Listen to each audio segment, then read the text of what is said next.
عنكم الرجس أهل البيت ويطهر تطهيرا صدق اللہ مولانا العظیم۔ انتہائی عقیدت اور محبت کے ساتھ نبی اور آل نبی کی بارگاہ میں درود و سلام کی نذرانِ عقیدت پیش کیجیے۔ اللہم صلی علی سیدنا و مولانا محمد وعلی آل سیدنا و مولانا محمد مبارک وسلم۔ صلاۃ و سلام علیک یا رسول اللہ صلی اللہ تعالی علیہ وسلم۔ اعزان ملت اسلامیہ، اللہ اور اس کے رسول کی حمد و ثنا کے بعد اور خطبہ مسنونہ کے بعد قرآن کریم کی ایک بہت ہی پیاری آیت کریمہ میں نے تلاوت کرنے کا شرف حاصل کیا ہے، جس میں اللہ تبارک و تعالیٰ نے اپنے نبی کے اہل خانہ کی شان کا ذکر فرمایا ہے اور ارشاد فرمایا کہ بے شک اللہ تو چاہتا ہے اور اللہ کی چاہت اور مرضی یہ ہے کہ اے نبی کے گھر والوں، اللہ تبارک و تعالی تمہیں ہر قسم کی گندگی سے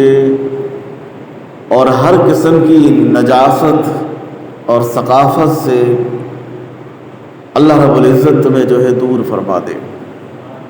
خواہ وہ ظاہری ہو یا باطنی ہو۔ اعزان ملت اسلامیہ، دنیا میں بہت سارے بے شمار بڑے بڑے گھرانے ہیں، مگر جو عظمت اور جو رفعت اور بلندی اللہ تبارک و تعالیٰ نے اپنے پیارے رسول کے گھرانوں کے عطا فرمائی ہے، وہ دنیا کے کسی گھرانے کو عطا نہیں کی گئی۔ اعزان ملت اسلامیہ، شاہوں کے گھرانے ہوئے، خاندان ہوئے،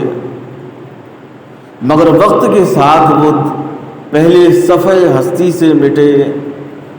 زمانے نے ان کو بھلایا، پھر دلوں سے بھی جو ہے فراموش ہو گئے۔ آج وہ صرف کتابوں کی زینت بنے ہوئے ہیں، کتابوں کے قصے اور کہانیاں بنے ہوئے ہیں، مگر اسی سرزمین پر ایک خاندان ایسا بھی ہے جو کل بھی باعظمت تھا اور آج بھی باعظمت ہے،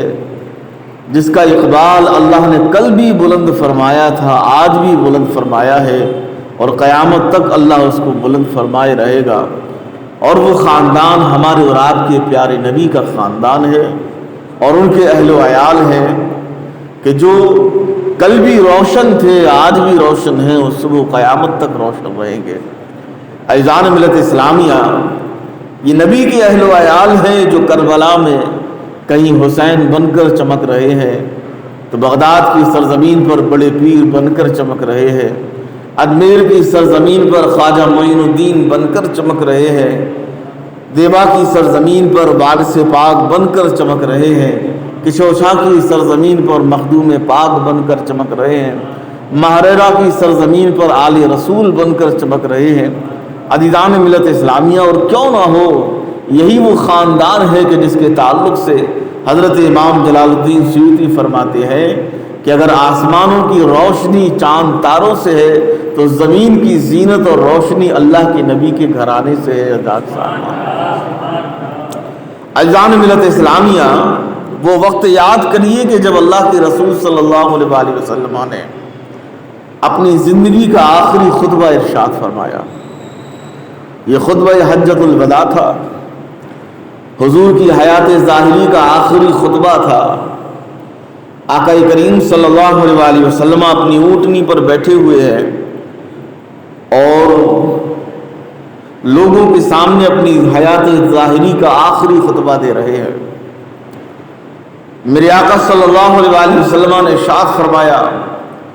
کہ اے لوگوں، میں بھی تمہاری طرح ظاہری شکل و صورت میں انسان ہوں اور ہر انسان کو اپنا کام کر کے دنیا سے رخصت ہونا ہے، مجھے بھی جانا ہے۔ صحابہ کرام یہ سوال سن کر تڑپ اٹھے کہ یا رسول اللہ، پہلے یہ ہوتا تھا کہ ایک نبی جاتا تھا تو دوسرا نبی آ جاتا تھا، ایک رسول تشریف لے جاتے تھے تو دوسرے رسول تشریف لے آتے تھے۔ میرے آقا، آپ آخری نبی ہیں، آخری رسول ہیں، آپ یہ بتائیں کہ آپ کے بعد کون آنے والا ہے؟ اللہ نے آپ پر نبوت ختم فرما دی ہے، رسالت کو بند فرما دیا ہے، اب آپ کے بعد امت کی رہنمائی کون کرے گا؟ آنے والی نسلوں کی بار یابی کون کرے گا؟ میرے آقا نے ارشاد فرمایا کہ اے لوگوں پریشان مت ہو، میں تم میں دو ایسی چیزیں چھوڑ کر جا رہا ہوں کہ جب تک تم انہیں تھامے رہو گے تم دنیا میں بھی کامیاب رہو گے، آخرت میں بھی سرخرو رہو گے۔ صحابہ کرام نے عرض کیا رسول اللہ یہ وہ کون سی چیزیں ہیں؟ میرے آقا نے ارشاد فرمایا کتاب اللہ و عطرتی، فرمایا پہلی چیز جس کو تمہیں تھامنا ہے وہ اللہ کی کتاب قرآن ہے، اور دوسری چیز جس کو تمہیں مضبوطی کے ساتھ تھامنا ہے وہ میری عطرت ہے، وہ میری اولاد ہے۔ اور عزیزان ملت اسلامیہ، زمانے نے دیکھا کہ جنہوں نے قرآن کو اور اہل بیت کو ساتھ ساتھ تھاما ہے اللہ نے ان کو عزت عطا فرمائی۔ آج اسی جماعت کو جماعت مذہب اہل سنت والجماعت کے نام سے جو پوری دنیا جانتی اور پہچانتی ہے، جنہوں نے صرف قرآن کو پکڑا اہل بیت کا دامن چھوڑ دیا وہ گمراہ ہو گئے۔ عزیزان ملت اسلامیہ، وہ چکڑال بھی کہلوائے اور نہ جانے کیا کیا کہلانے لگے عزیزان ملت اسلامیہ، اور جنہوں نے اہل بیت کا دامن پکڑا مگر قرآن کریم کو چھوڑ دیا زمانے نے ان کو شیعہ کہا، ان کو جو ہے گمراہ کہا ہے۔ عزیزان ملت اسلامیہ، ایک مومن کی کامیابی کے لیے یہ ضروری ہے کہ وہ اللہ کی کتاب سے بھی رشتہ رکھے اور رسول اللہ کی اولاد سے بھی رشتہ رکھے۔ اس لیے کہ قرآن یہ اللہ کا خاموش کلام ہے اور میرے آقا کی اولاد یہ چلتا پھرتا قرآن کا نمونہ ہے۔ عزیزان ملت اسلامیہ، میرے پیارے آقا صلی اللہ علیہ وسلم نے ارشاد فرمایا کہ اے لوگوں میں تمہیں اپنے اہل و عیال اور اپنی اولاد اور اپنے اہل بیت کے تعلق سے اللہ کی قسم دیتا ہوں کہ ان کے ساتھ انصاف سے کام لے گا۔ اس لیے کہ زمانے نے دیکھا کہ کربلا میں اہل بیت کے ساتھ کیا کیا گیا۔ یہ ایک تاریخ ہے کہ بغداد اور ایران کی سرزمینوں پر اہل بیت کے ساتھ کچھ نہیں کیا گیا،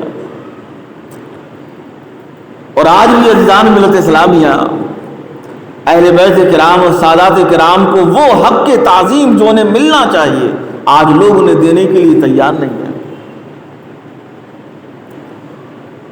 زمانہ کل بھی اہل بیت کے مخالف تھا، آج بھی اہل بیت کے مخالف ہے،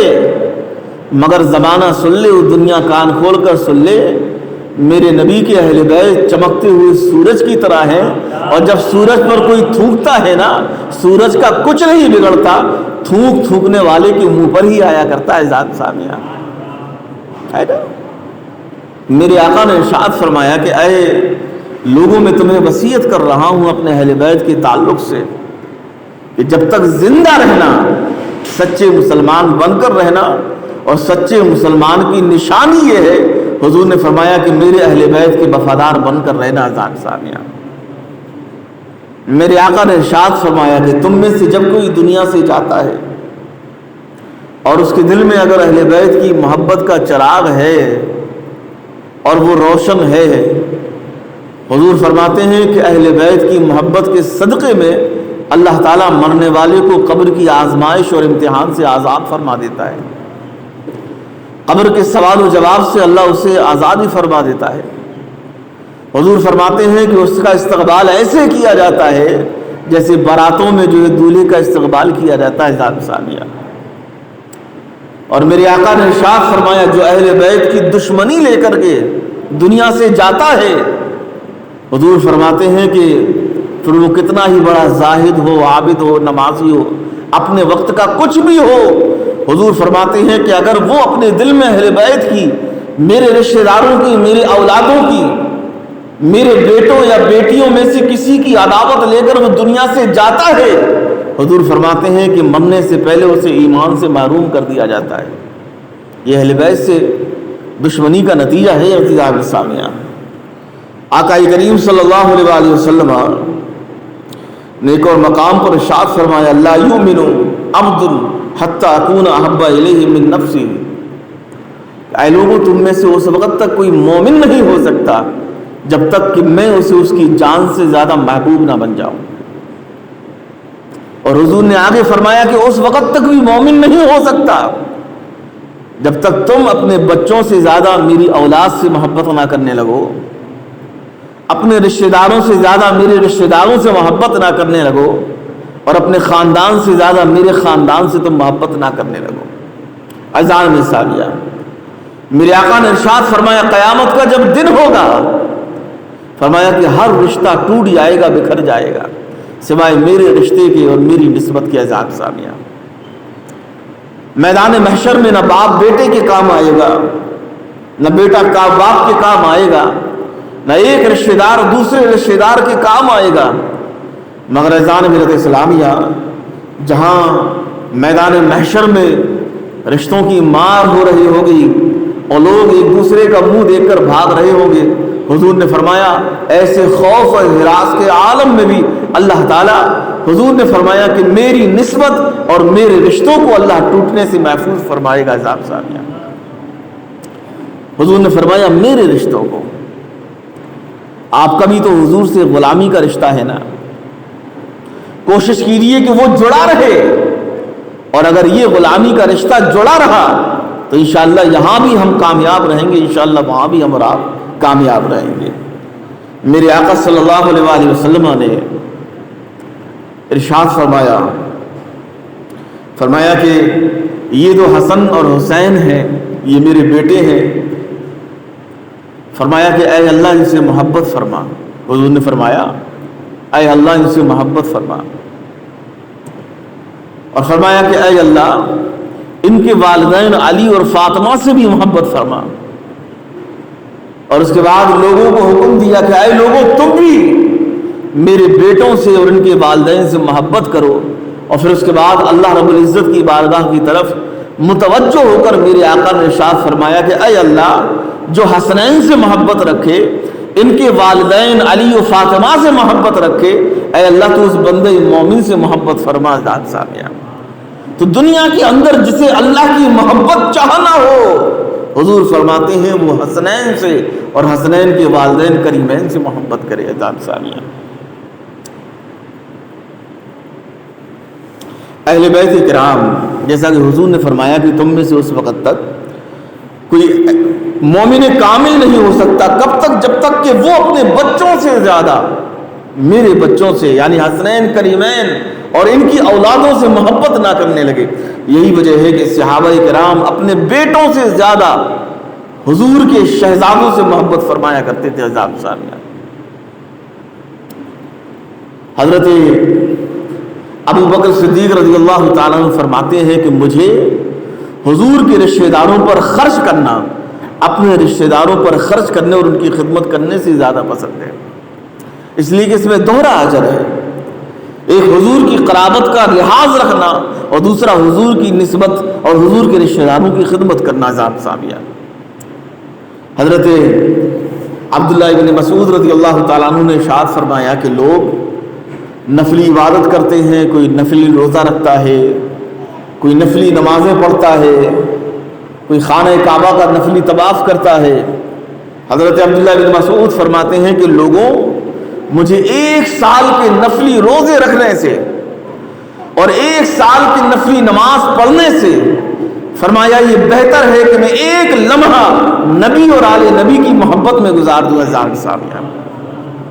حضرت عبداللہ بن مسعود جیسی شخصیت جن کو اکابر امت کہا جاتا ہے، اکابر صحابہ میں آپ کا شمار ہوتا ہے اور علماء صحابہ میں آپ کا شمار ہوتا ہے، مفتیان صحابہ میں آپ کا شمار ہوتا ہے، وہ فرماتے ہیں کہ لوگوں تمہاری سال بھر کی نماز روزے نفلی عبادت ایک طرف ہے، اور فرمایا کہ میرے نزدیک نفلی عبادت کرنا اس سے بہتر ہے کہ تم نبی اور آل نبی سے محبت کرو۔ ذات ثانیہ، اور عبادت اللہ کی بارگاہ میں قبول ہو سکتی ہے، رائگاں جا سکتی ہے۔ وہ فرماتے ہیں کہ یہ عبادت ایسی ہے کہ اللہ تبارک و تعالیٰ کبھی اسے رائگاں بھی نہیں فرماتا، اور فرمائے گا کیوں؟ کیونکہ اللہ بھی نبی اور آل نبی سے محبت فرماتا ہے۔ ذات ثانیہ، حضرت امام شافعی رضی اللہ تعالیٰ عنہ فرماتے ہیں کہ اے اہل بیت، فرماتے ہیں کہ لوگوں اہل بیت سے محبت کیا کرو، اور حضرت امام شافعی رضی اللہ تعالیٰ عنہ کا زمانہ یہ وہ زمانہ تھا کہ جس زمانے میں اپنے آپ کو اہل بیت کا شیدائی بتانا اور اپنے آپ کو اہل بیت کا محب بتانا اپنی موت کو دعوت دینے کے برابر تھا. اس زمانے کا جو خلیفہ تھا وہ بڑا ظالم و جابر تھا اور پکا جو ہے خارجی تھا، پکا خارجی تھا،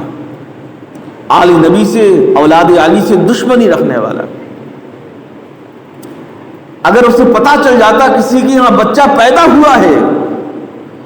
اور اس نے اپنے بچوں کا نام اہل بیت کرام کے کسی فرد کے نام پر رکھا ہوا ہے تو اس بچے کو وہ قتل کرا دیا کرتا تھا. یہ حضرت امام شافعی کا زمانہ تھا. مگر اذان ملت اسلامیہ، حضرت امام شافعی بھی حضرت امام شافعی تھے، وقت کے مجدد تھے، وقت کے امام تھے. وہ کہتے ہیں کہ اگر تمہارے نزدیک آل نبی سے محبت کرنا جرم ہے تو وہ کہتے ہیں کہ سن لو میں اس زمانے کا سب سے بڑا مجرم ہوں، بولو کیا کرنا ہے میرے ساتھ. اور برجستہ فرماتے ہیں کہ اے لوگوں، اہل بیت سے محبت کرو اور کیوں نہ کریں. فرماتے ہیں کیا تم نہیں دیکھتے کہ جب تم نماز پڑھتے ہو تو نماز بھی جہاں اللہ کے نام سے شروع ہوتی ہے ختم بھی نبی اور آل نبی پر درود و سلام سے ہوا کرتی ہے. اللہم صلی علی محمد وعلی آل سیدنا و مولانا محمد کما صلیت علی ابراہیم. تو حضرت امام شافعی فرماتے ہیں کہ اہل بیت سے محبت کیوں نہ کریں، اور اہل بیت سے محبت کرنا یہ کب سے جرم ہو گیا اور کب سے گناہ ہو گیا کہ اگر کوئی، ان کی تو شان یہ ہے، اللہ نے ان کو وہ عظمت عطا فرمائی ہے کہ کوئی نماز میں ان پر درود نہ بھیجے تو اللہ اس بندے کی نماز کو بھی اپنی بارگاہ میں قبول نہیں فرماتا. اذان ملت اسلامیہ، اہل بیت کرام رضوان اللہ تعالی علیہم اجمعین سے محبت کرنا ہر مسلمان پر فرض ہے، لازم ہے اور واجب ہے نا. اور اذان ملت اسلامیہ یہ اہمیت میں یہ فرائض سے بھی زیادہ اہم ہے. اذان اسلامیہ یہ ایمان کا جز ہے. آپ پر حج فرض ہے، اگر آپ حج نہیں کرو گے آپ اسلام سے خارج نہیں ہوگے، گنہگار ہوگے. آپ پہ نماز فرض ہے، اگر آپ نماز نہیں پڑھتے ہیں گنہگار ہوں گے لیکن اسلام سے خارج نہیں ہوں گے. لیکن عزیزان ملت اسلامیہ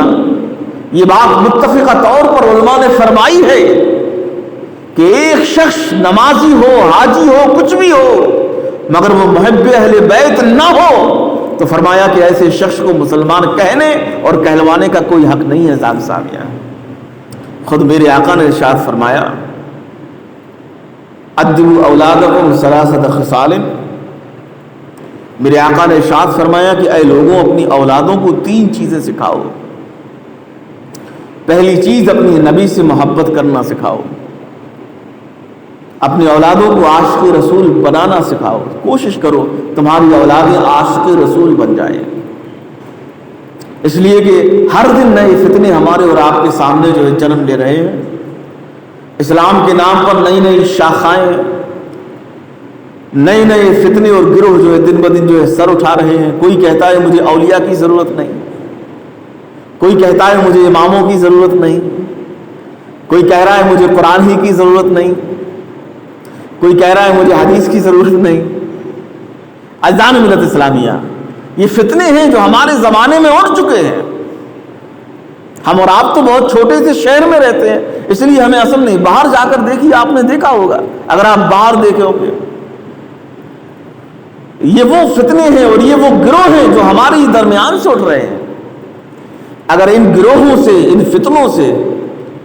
اگر ہم اپنی اور اپنی اولادوں کی حفاظت کرنا چاہتے ہیں تو حضور نے فرمایا اپنی اولادوں کو عاشق رسول بنا دو. اس لیے کہ جو عاشق ہوتا ہے نہ وہ کسی کی سنتا ہے نہ کسی کی مانتا ہے. ذات ثانیہ ہے نا. میرے آقا صلی اللہ علیہ وآلہ وسلم معراج سے تشریف لائے اور مسجد نبوی شریف میں بیٹھ کر معراج کی باتیں سنانے لگے. اب جو عاشق لوگ تھے وہ محبت میں ڈوب ڈوب کر حضور سے معراج کی باتیں سن رہے تھے. وہیں ابو جہل بھی بیٹھا ہوا تھا. حضور جتنا سناتے چلے جا رہے تھے تو جہاں صحابہ کا عشق رسول اور ایمان بڑھتا چلا جا رہا تھا اس کے پیٹ میں درد بڑھتا چلا جا رہا تھا. جب اس سے نہ رہا گیا تو فوراً حضرت ابو بکر کے دروازے پر گیا اور زور زور سے اس نے کنڈی کھٹکھٹانا شروع کر دی. حضرت ابو بکر نے کہا کہ اللہ کے بندے کیا ہوا، اتنی زور زور سے دروازہ کیوں کھٹکھٹا رہے ہو؟ اس نے کہا کہ ابو بکر جاؤ مسجد نبوی شریف جا کر دیکھو، تمہارے رسول جن کو تم رسول کہتے ہو اور اپنا دوست کہتے ہو، وہ دیکھو وہ کیا کہہ رہے ہیں، پتہ نہیں ان کو کیا ہو گیا ہے، اور وہ کیسی بہکی بہکی باتیں کر رہے ہیں۔ وہ کہہ رہے ہیں کہ میں رات کے تھوڑے سے حصے میں نے آسمانوں کی بھی سیر کر ڈالی، جنت و دوزخ کی بھی سیر کر ڈالی، بیت المقدس میں نے نبیوں کو نماز پڑھائی۔ وہ ہڑبڑاہٹ میں بکے جا رہا تھا، کہے جا رہا تھا، اور حضرت ابو بکر صدیق رضی اللہ تعالیٰ عنہ محبت رسول میں چپ چاپ سنے جا رہے تھے۔ جب اس کی بات ختم ہو گئی تو وہ کہنے لگے کہ ارے نادان، یہ تو کچھ بھی نہیں۔ فرمایا اس سے بھی عجیب بات کوئی ہے تو ابو بکر اسے بھی ماننے کو تیار ہے۔ تو جو عاشق ہوتا ہے وہ پھر کسی کی سنتا نہیں، کسی کی مانتا نہیں۔ اس لیے حضور نے فرمایا کہ اے لوگوں، اگر تم اپنے آپ کو اور اپنے اہل ویال کو دنیا کے فتنوں سے محفوظ رکھنا چاہتے ہو، فرمایا انہیں اپنے نبی کا عاشق بنا دو، اپنے نبی کی محبت سکھا دو۔ اور دوسرے مقام پر ارشاد فرمایا وحب اہل بیتہ، اور اپنے نبی کے گھر والوں سے محبت کرنا اپنے بچوں کو سکھاؤ۔ یہ بھی میرے آقا نے ارشاد فرمایا کہ اپنے بچوں کو میرے بچوں سے، میرے اہل و عیال سے، رشتہ داروں سے، میری آل اور اولاد سے محبت کرنا سکھاؤ۔ اس لیے کہ جب وہ محب اہل بیت بن جائیں گے تو ان کے دل اتنے مضبوط ہو جائیں گے کہ اگر انشاءاللہ اسلام پر مر مٹنے کی باری بھی آ گئی تو تمہارے بچوں کے قدم جو ہے پیچھے نہیں ہٹیں گے۔ اور پھر تیسرے مقام پر ارشاد فرمایا وقراءۃ القرآن، کہ جب تمہارے بچے عاشق رسول بن جائیں، عاشق اہل بیت اور محبان اہل بیت بن جائیں، حضور نے فرمایا کہ اب اپنے بچوں کو قرآن پڑھنا سکھاؤ، اب انہیں مسلمان بنانا سکھاؤ، چونکہ تم نے اپنے بچوں کی نیند مضبوط کر دی ہے۔ اب یہ جہاں رہیں گے، جہاں بھی رہیں گے، اللہ اور اس کے رسول کے عشق میں اور بندگی میں رہ کر اپنی زندگی گزارتے رہیں گے۔ اعزائے سامعین، تو نماز، روزہ، حج اور زکوٰۃ یہ وہ چیزیں ہیں کہ انسان اگر نہ کرے تو وہ کافر نہیں ہوتا، اسلام سے خارج نہیں ہوتا، گنہگار ہوگا۔ لیکن حضور کی اولادوں سے محبت کرنا یہ وہ فریضہ ہے، اور یہ وہ حکم خداوندی اور حکم رسول ہے کہ اگر کوئی سیدوں سے اس وجہ سے محبت نہ کرے کہ وہ سید ہیں، اولاد رسول ہیں، وہ اپنے زمانے کا کچھ بھی ہو مگر اللہ اس کے رسول کے نزدیک وہ مسلمان نہیں ہو سکتا۔ حضور نے کھلا ہوا ارشاد فرمایا کہ اے لوگوں، تم میں سے کوئی حرم چلا جائے، مکہ چلا جائے، اور وہ خانہ کعبہ اور مقام ابراہیم کے بیچ کی جو جگہ ہے جس کو مستجاب کہتے ہیں، جہاں دعائیں قبول فرماتا ہے اللہ تبارک و تعالیٰ، اور ہزاروں فرشتے جہاں دعا کرنے والوں کی دعاؤں پر آمین کہتے ہیں، اتنا متبرک مقام عزیزان ملت اسلامیہ، حرم شریف کا سب سے متبرک مقام، حضور فرماتے ہیں کہ تم میں سے کوئی چلا جائے اور مستجاب اور مقام ابراہیم کے درمیان میں بیٹھے زندگی گزار دے، پوری زندگی حرم سے باہر نہ نکلے، اس جگہ سے نہ اٹھے، نماز پڑھے، وہیں روزے رکھے، وہیں افطاری کرے، وہیں سحری کرے، سب کچھ کرے، مگر اس کے دل میں بغض ہے، وہ جب مرے گا حضور فرماتے ہیں وہ جہنمی ہو کر مرے گا۔ تو اپنے دلوں میں نبی اور آل نبی کی محبتوں کو آباد رکھیں۔ اگر یہ محبت رسول کا چراغ ہمارے دلوں میں سلامت ہے تو انشاءاللہ اس کی برکتوں سے ہمارا دین بھی سلامت رہے گا، ہماری دنیا بھی سلامت رہے گی۔ اللہ اہل بیت کی محبت کے صدقے میں دنیا کی بھی پریشانیوں کو دور فرمائے گا اور آخرت کی بھی پریشانیوں کو دور فرمائے گا۔ اللہ تبارک و تعالی ہم سب کو محبت